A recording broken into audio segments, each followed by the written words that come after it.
So, I've been in a really big creative for months now. And whenever I get this way, I can't do anything. I have no joy doing anything at all. And I've been told that doing something creative will, usually help you through that funk. But I haven't had the desire to do anything creative. And what I used to do, and something that I tried, was I would play Dark Souls. And the thing about the Dark Souls series is it's perfection in a way. Now, before I go into why it's perfection and why this video's title, the problem with perfection, because you think, oh, why would there be a problem if it's perfect? That is the problem. The problem that it is perfect. But it's perfect not like in a gameplay sense or a narrative sense, it's perfect in a representational sense. I know that we pretty much have all the lore of Dark Souls. We know the story, we pretty much know that. But I think something that a lot of people don't take into account as much anymore with video games is the impact and the desire and attractiveness that you get while playing it yourself. The things that go into the game that get you to want to play it and the reason you play it and like how you identify with it. To me, the Dark Souls series can be interpreted in multiple different ways, and I've done it. I interpret it in multiple different ways. As a series as a whole, one way that I interpret all of it is as a relationship that just isn't going well, and it needs to end.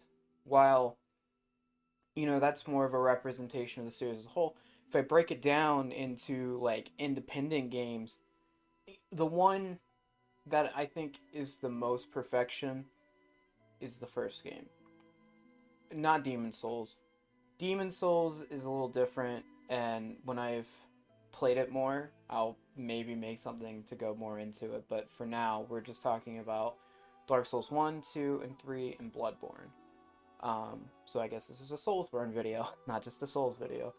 But the reason that I call the first Dark Souls game a perfect game is itself the game not perfect, but it's a clay.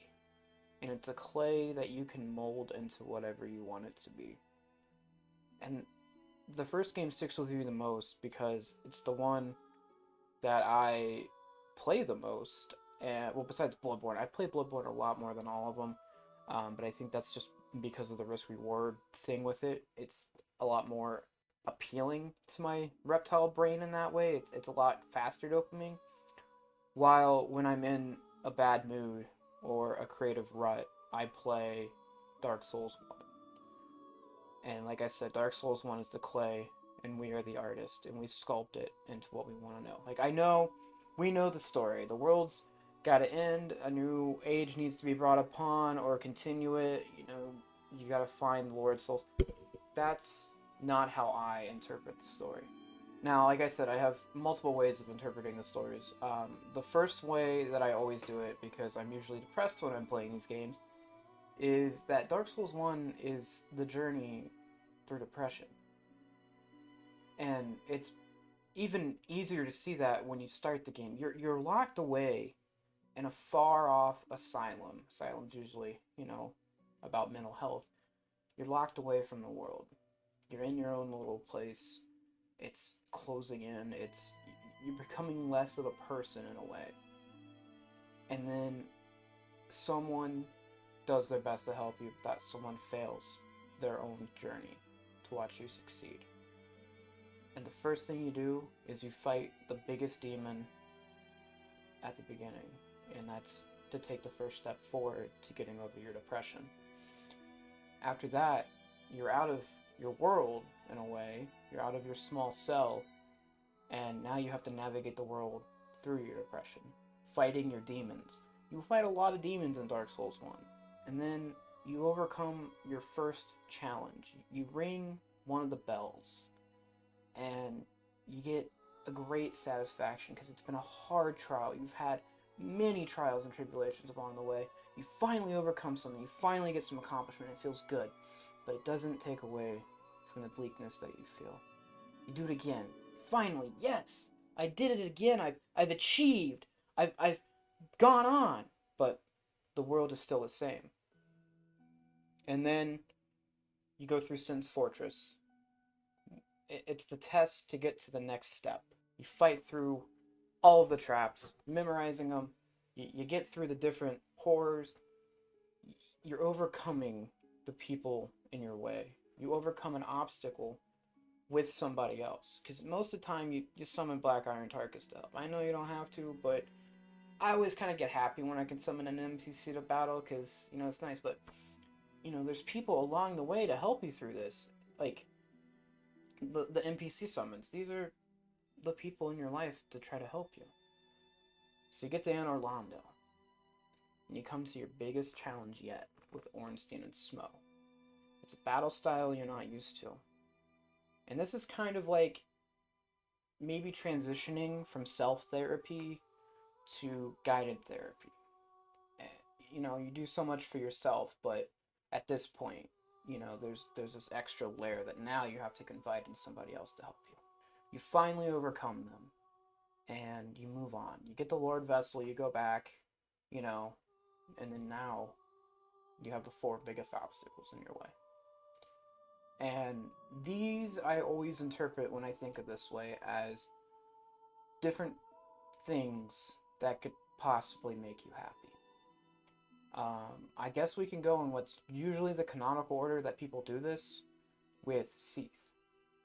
Seath is in the Grand Archives. He is amassing knowledge, like more knowledge than anything else. And that's, when I see that, when you're fighting depression, it's trying to learn everything you can and knowing everything that can be to try to make you happy, but it doesn't make you happy.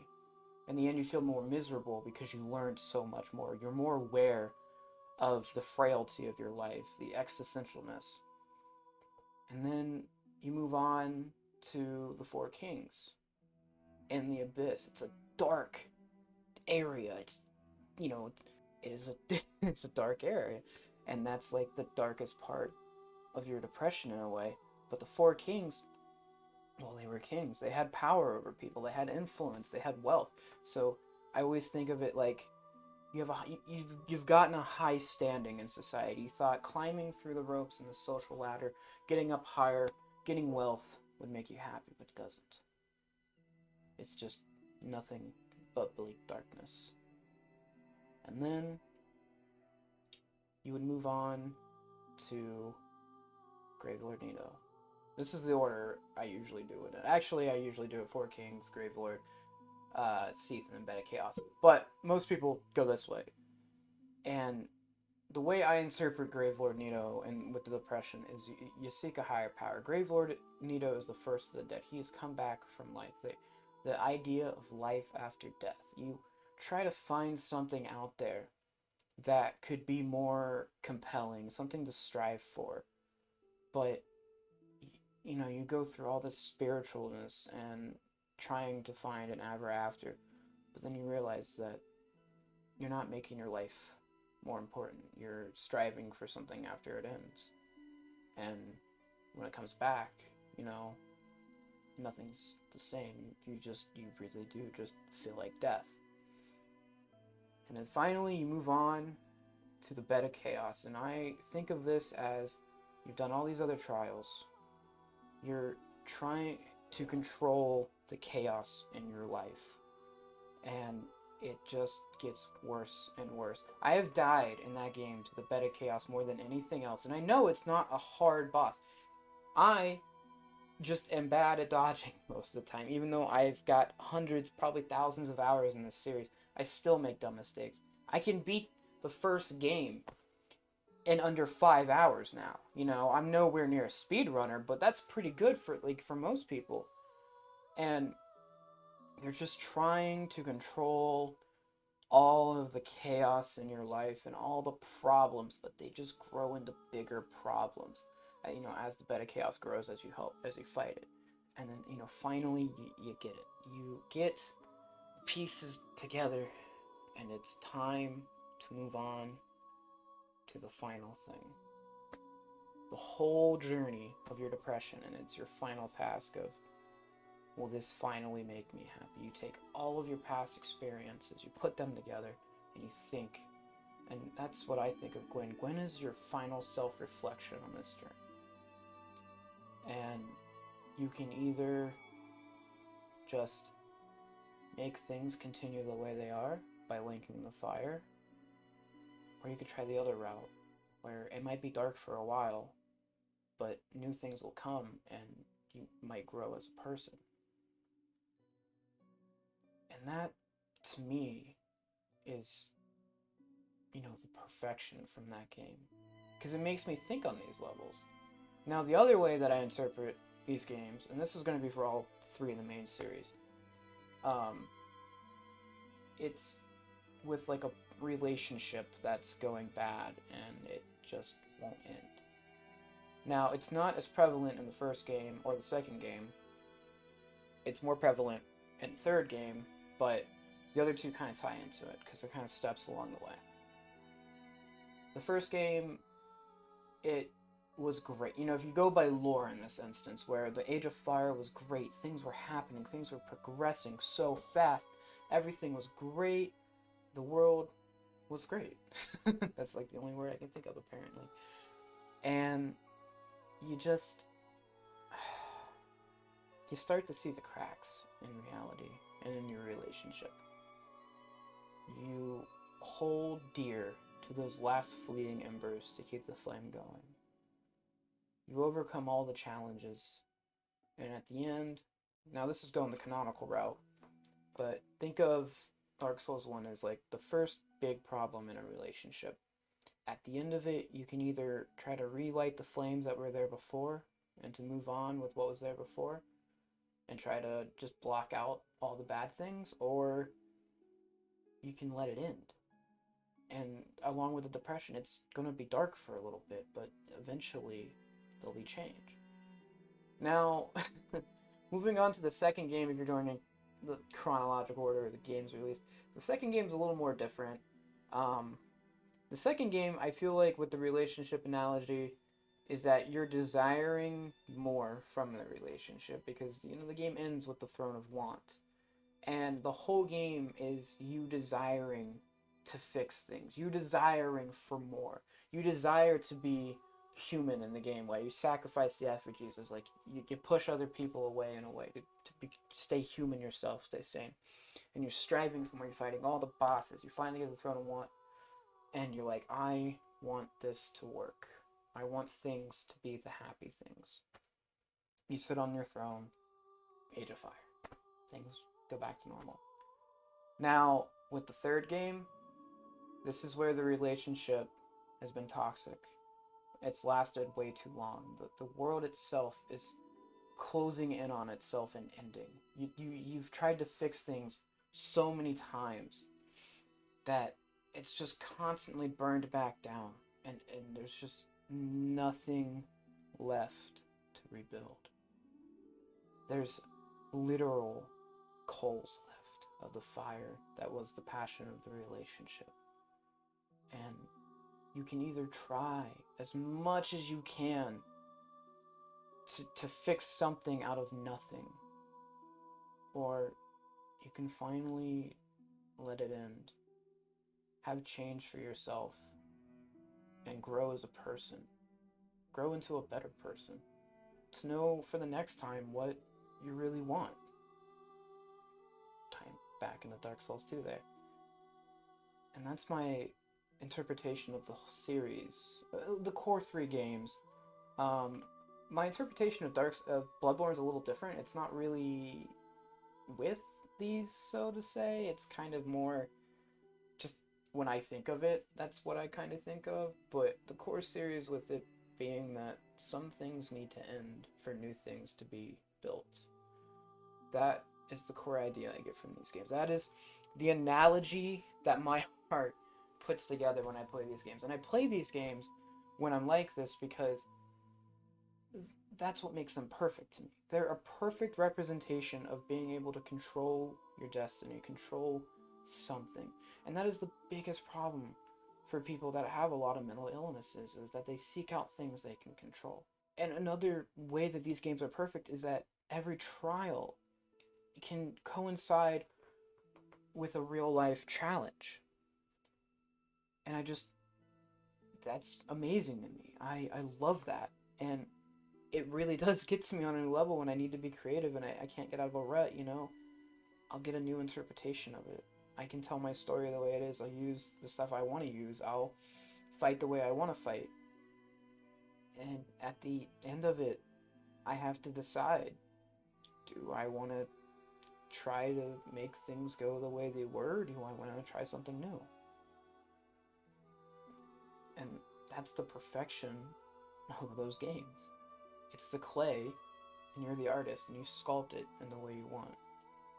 Because what really matters in a video game is how you interpret it, how it speaks to you on a personal level.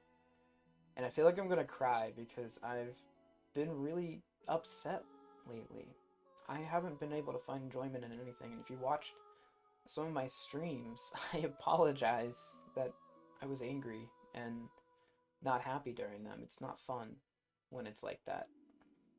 But that's just how it is sometimes. And I hope that from now on, I can be motivated to not get into these ruts as much.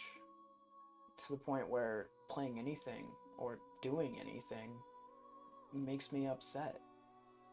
I want to be happy like everybody else. Sometimes it's hard to do that, and sometimes you need to go through a challenge to get there. Problem with the perfection of the Dark Souls series is that every time I play it, I chase something that I feel like will never come in real life. When you overcome a challenge in the game, it's such a rush that when it almost hurts when it doesn't coincide with real life. When you can't seem to overcome a challenge in real life, you feel worthless. And I always come back to those games because they give me that feeling. And that is the problem with perfection.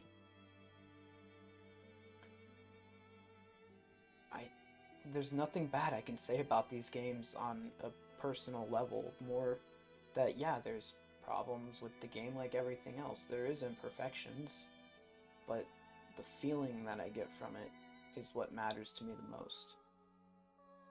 And there's very few games that connect to me on that kind of level. Just another one that kind of does is Persona 5.